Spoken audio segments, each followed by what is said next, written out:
बच्चों last term पर हम लोगों ने डिस्कस किया था डिस्प्लेसमेंट रिएक्शन। हम लोग चैप्टर पढ़ रहे थे chemical reaction and equation. Chemical reaction and equation chapter को डिस्कस कर रहे थे और उसके अंतर्गत हम लोग पढ़ रहे थे टाइप्स ऑफ रिएक्शन। तो टाइप्स ऑफ रिएक्शन में रिएक्शन कितने प्रकार के होते हैं? 5 प्रकार के होते हैं, 5 types. Number 1 combination reaction, number 2 decomposition reaction, third है डिस्प्लेसमेंट रिएक्शन, चौथा है डबल डिस्प्लेसमेंट रिएक्शन और फिफ्थ है ऑक्सीडेशन रिडक्शन रिएक्शन। तो 5 टाइप्स के हैं।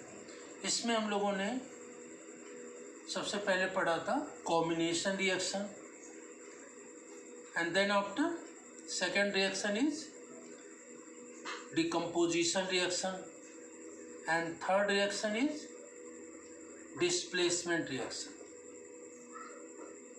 Today I will discuss about the double displacement reaction. आज हम लोग डबल डिस्प्लेसमेंट रिएक्शन को डिस्कस करेंगे, ठीक है ना। लास्ट टाइम पर डिस्प्लेसमेंट रिएक्शन डिस्कस किया था और आज उसी में आगे डबल डिस्प्लेसमेंट रिएक्शन। तो पहला जो कॉम्बिनेशन रिएक्शन था, कॉम्बिनेशन रिएक्शन में क्या होता है? 2 कंपाउंड या सब्सटेंस मिलकर के एक प्रोडक्ट बनाते हैं, ठीक है ना।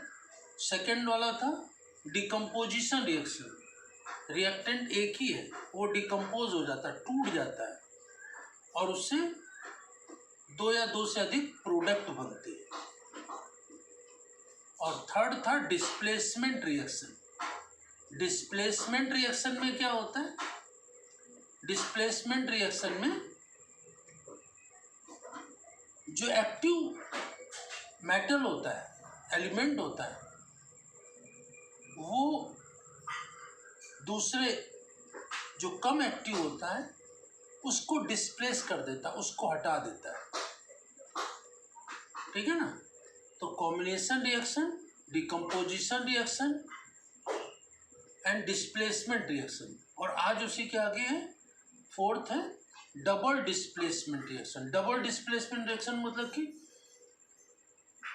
जो 2 रिएक्टेंट हैं वो दोनों ही क्या होते हैं? डिस्प्लेस होते हैं, उनमें डिस्प्लेसमेंट रिएक्शन होते हैं, डिस्प्लेस होते हैं।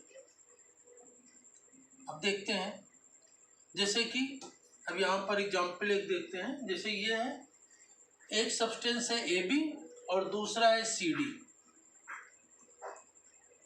तो डबल डिस्प्लेसमेंट में इन दोनों में आपस में एक्सचेंज होगा।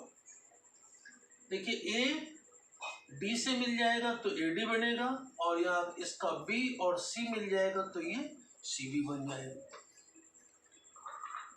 तो इस डबल डिस्प्लेसमेंट में रिएक्टेंट 2 होते हैं और दोनों रिएक्टेंट के बीच में एक्सचेंज होता है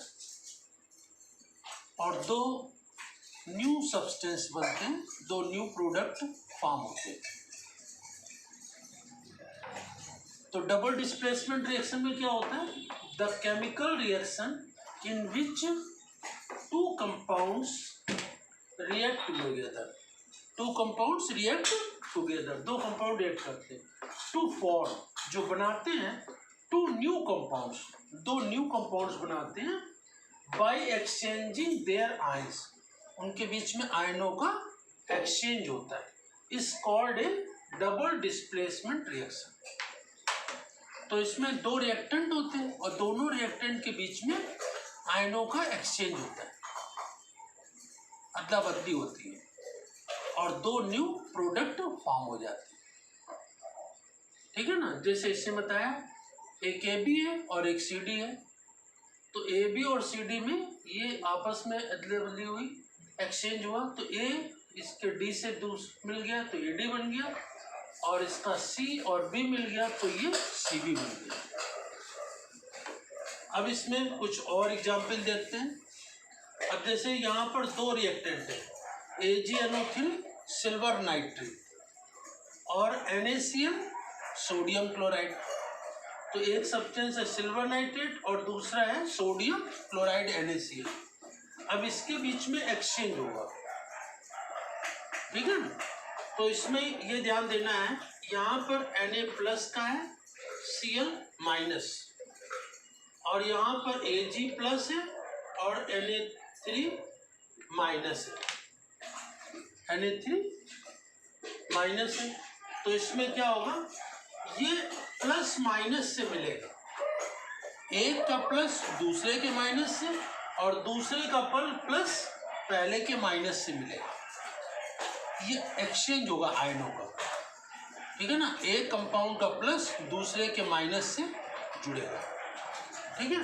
जैसे यहाँ पर ये Ag+ का है, तो ये Ag+NO3-, Na+Cl-, तो Ag किससे मिल जाएगा, Cl से मिल जाएगा। तो क्या बन जाएगा, AgCl, ये प्लस ये माइनस मिलकर AgCl। हमेशा किसी कंपाउंड्स में पहले प्लस लिखा जाता है, बाद में माइनस लिखते हैं, ठीक है ना। Ag+ का है पहले लिखा जाएगा, Cl- का है बाद में लिखा जाएगा। तो ये AgCl, और इसी प्रकार से ये NaNO3 से मिल जाएगा, तो ये NaNO3 सोडियम नाइट्रेट बन जाएगा। ये बन गया सिल्वर क्लोराइड, ये बन गया NaNO3 सोडियम नाइट्रेट। देखिए यहाँ पर Na+ का है तो पहले लिखेंगे, NO3- का है तो बाद में लिखेंगे। तो इस प्रकार से AgCl + NaNO3 सोडियम नाइट्रेट बन जाता है। तो इस प्रकार से यहाँ पर सिल्वर नाइट्रेट और सोडियम क्लोराइड में आयनों का एक्सचेंज होता है, जिसके परिणाम स्वरूप इसमें क्या रिजल्टेंट आता है, क्या प्रोडक्ट बनते हैं, सिल्वर क्लोराइड AgCl और सोडियम नाइट्रेट NaNO3। अब इसी प्रकार से दूसरा एग्जाम्पल देखें, HCl hydrochloric acid, sodium hydroxide NaOH। अब यहाँ पर H जो है वो प्लस, Cl-, Na+OH-। अब इसका ये प्लस किससे मिल जाएगा, देखो H+ है तो ये किससे मिल जाएगा, OH- से, और ये Na+ है तो ये Cl- से मिल जाएगा। तो H+ OH- से मिलेगा तो बन जाएगा H2O, वाटर बन जाएगा। और इसी प्रकार से Na+ Cl- से मिलेगा तो बन जाएगा NaCl सोडियम क्लोराइड। तो इस प्रकार से ये NaCl सोडियम क्लोराइड और वाटर बनेगा। तो यहाँ पर आपस में आयनों का एक्सचेंज होगा, जिससे कि ये प्रोडक्ट बने, ठीक है ना। NaCl सोडियम क्लोराइड और H2O। और इसी के पश्चात तीसरा एग्जाम्पल देखें, BaCl2 बेरियम क्लोराइड। तो यहाँ Ba+ है और Cl- है। सल्फ्यूरिक एसिड H2SO4, तो यहाँ पर H ये प्लस में है और Cl- का है, ठीक है ना। तो इसमें क्या होगा, Ba+ है तो ये दूसरे कंपाउंड के SO4- से मिलेगा, ठीक है ना। और ये H2+ है तो ये Cl- से मिलेगा। एक कंपाउंड का प्लस दूसरे कंपाउंड के माइनस से मिलेगा, और दूसरे कंपाउंड का प्लस पहले वाले कंपाउंड के माइनस से मिलेगा। हर कंपाउंड में ये ध्यान रखना, जो भी कंपाउंड लिखा हुआ है, जो भी सब्सटेंस लिखा हुआ, उसमें जो पहले लिखा वो प्लस का है और दूसरा जो लिखा है वो माइनस का है, ठीक है ना। हर कंपाउंड में ये प्लस ये माइनस। इसमें देखो बेरियम क्लोराइड में Ba+ Cl-। तो आपको क्या करना है इसमें, जैसे रिएक्शन बनाने को, तो एक का प्लस दूसरे के माइनस से मिला करके रिएक्शन को आप बना सकते हो। तो यहाँ पर BaSO4 से मिल जाएगा तो BaSO4 बन जाएगा बेरियम सल्फेट, और यहाँ पर HCl से मिलेगा तो यहाँ बन जाएगा HCl, ठीक है ना। यहाँ पर H भी 2 है और Cl भी 2 है तो ये 2HCl बनेगा, हाइड्रोक्लोरिक एसिड। तो इस प्रकार से ये डबल डिस्प्लेसमेंट में दो कंपाउंड होते हैं रिएक्टेंट और दो ही प्रोडक्ट बनते हैं, और इनके बीच में क्या होता है, एक्सचेंज ऑफ आयन, ठीक है ना, और जिसके फलस्वरूप दो नए प्रोडक्ट बनते हैं, ये ध्यान रखना है। और इसके बाद ये भी ध्यान रखेंगे किसी भी कंपाउंड में पहले प्लस बाद में माइनस।